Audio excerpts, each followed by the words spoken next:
কিছু মানুষ চলে যায়, কিন্তু তাদের শূন্যতা কখনো পূরণ হয় না। কিছু বিদায় চোখের জল থামতে দেয় না, আর কিছু বিচ্ছেদ সারা জীবন বয়ে বেড়াতে হয়। বিশ্ব ফুটবলের মহাতারকা লিওনেল মেসির জীবনেও নেমে এলো তেমনই এক শূন্যতা।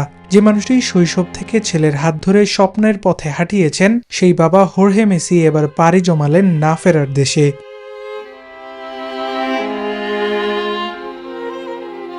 ৬৮ বছর বয়সে আর্জেন্টিনার রোজারিওর একটি হাসপাতালে দীর্ঘদিন অসুস্থ থাকার পর শেষ নিঃশ্বাস ত্যাগ করেন হোর্হে মেসি। তার মৃত্যুর খবর নিশ্চিত করেছে একাধিক আর্জেন্টাইন সংবাদ মাধ্যম।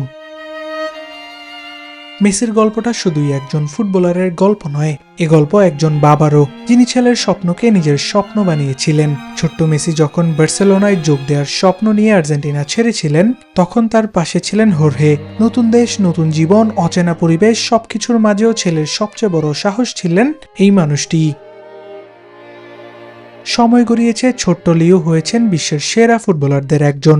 অসংখ্য ট্রফি, রেকর্ড, ব্যালন ডিওর, বিশ্বকাপ সবকিছুই এসেছে তার জীবনে, কিন্তু সেই সাফল্যের নেপথ্যে থাকা মানুষটি কখনো আড়ালে চলে যাননি।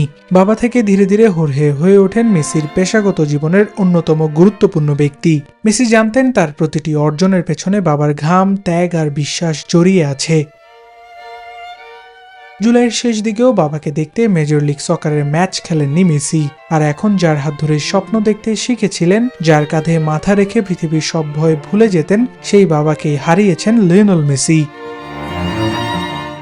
আবরার আল দাইয়ান, নিউজ 24।